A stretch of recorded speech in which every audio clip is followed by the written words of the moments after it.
Hey,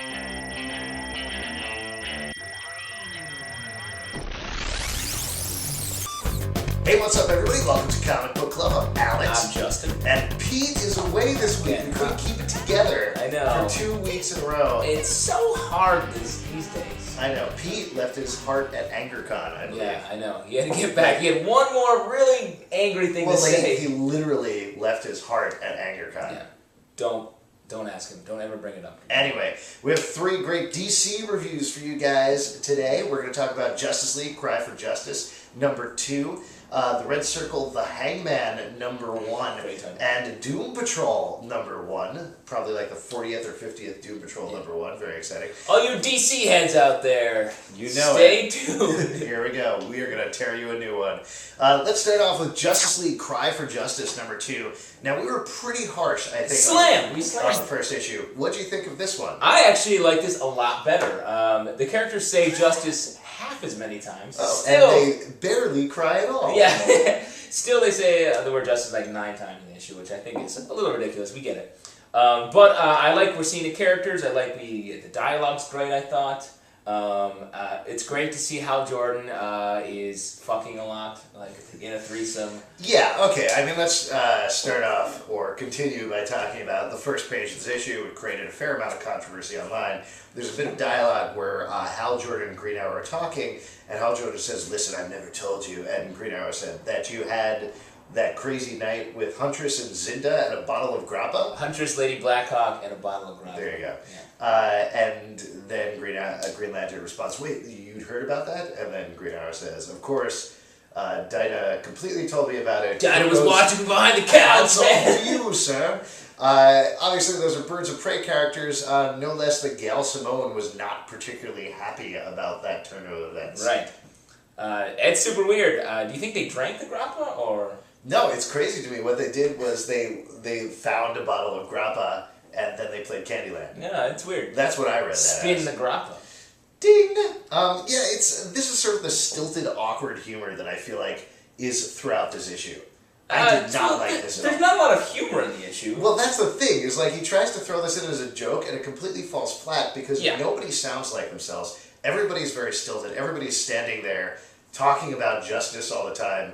And they even say things like, you hear people talking a lot about justice. I know, when they said that, I was like, really? But I don't know, at least I like the characters are kind of doing things, and we're What seeing... are they doing? They're moving around, they're getting into They're little groups. investigating the most boring mystery of all time, which isn't even a mystery until they tell us a mystery. They're like, there's something going on here, and nothing has happened yet other than them talking about how much they're crying for justice. I guess I just like that all the characters are using recent continuity, like we see Captain Marvel here, and it's Freddy. Oh, wow. I love that character. My hat's off to you, James Robinson. You have read a comic book. Huh? And using it in a good way rather than being like all what leaky. Good way? But I like having the characters being from continuity and another getting ready to great do way things. to use the character was Jay Garrick, who's like, something's happened to the Flash Museum. I'll see you later. Yeah. Well, he's busy in another. Right. This is he's very stupid. busy. This is real. I love James Robinson. I think he's a great guy. Really good writer. This is god awful. Really? God awful? God awful. I like a team. This is an awful god who has smote us. Prometheus, you mean? The villain of the series? I like that we're seeing some different characters coming together to be the Justice League. How do you like that? Great. Your commentary is spot on. All right, let's move on and talk about The Red Circle, The Hangman, number 1 by JMS. What do you think about this? Now, I love this line. I love the impact line of comics DC used to do. Back when I was growing up, it was one of the comic lines I love. The Fly, the Comet, all those. The Hangman was kind of not really in the spotlight back then. He is here. This is pretty boring, I thought. This is unfortunately going to back up your point a little bit, but it's very typical JMS stuff. Yeah. It's very well researched. It's very well put together, and it's based in something historical. Yeah. It's purposely moving throughout the history of the character. I liked it because I do personally like JMS's stuff, and I like what he does, and this very well falls in with what he normally does. He's so slow, though, like you're saying. This is such a ridiculous thing, but the Hangman's costume, yeah, that he has a broken noose hanging around his neck, it reminds me of the thing in The Incredibles where they're like, don't wear a cape, and then here's the reason you don't wear a cape. It's the same thing. Somebody's going to grab him by the noose and pull him around. Just yank it around. Well, he can't die, so it's like putting on That's it's like putting on a necktie and going to work. That is actually another boring thing, is characters who just can't die. This is like the Spectre for me, where it's, what's the interest there? Oh, the Spectre, the series from back in the day? So good. Done some interesting Don't stuff. you dare! Back when Hal Jordan was Spectre, awesome series. If you haven't read that, go get it. This, I agree. It's pretty, like, it's good writing, but the character, for a character that no one knows and no one really cares about, you gotta have such a good story that it's gonna grab people. Right. And the way, and the next one-shots, it's like the flame, the web, I do like, shield. this is how they're constructing these one-shots. I do like the fact that I am a little bit of a sucker for one-shots that have their own story in them, but connect to other one-shots. Yeah. I do like that as well. And I hope that eventually we get these characters involved Well, with I'm sure other... that's the idea. Yeah, but if these tank, then what are we going to do? There you go. But the web, everyone seems to be psyched about the web. That one, the internet. No, right?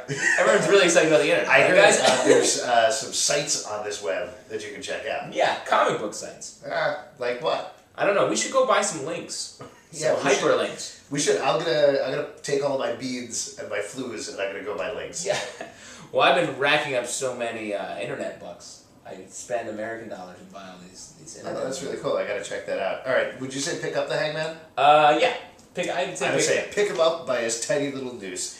Last but not least, let's talk about Doom Patrol #1. This series has had a pretty tough history. Obviously Grant Morris's run is pretty seminal in terms of comic books. It's been rebooted a bunch of times. How do you think this succeeded? I liked it. I liked it a lot. I mean, I don't know the characters too well. I mean, they have been kind of in limbo for so long. But I think this is cool. It is like on the fringes of the DC universe, and if they can flesh it out a little bit more, I mean, I want to know more about exactly what's going on. I actually felt this was really muddy. It was tough to get through. I do know the characters. I'm going to sound like Pete here, but there was a lot of text in there, and by which I mean very tight panels all over the place, and character descriptions that were so texty I didn't even really want to read them. Yeah. And plus they were in that computer font. It's just very difficult to read, and I didn't feel like the characters were fleshed out at all. What I loved was the Metal Man backup. I know. Metal Man backup makes the entire title worth buying. I was going to say that as well. It's so good. So fun, so enjoyable, so much longer than a regular backup. I know, because I guess, does Doom Patrol sell better than Metal Man is maybe the idea? And so they made Metal Man the second feature?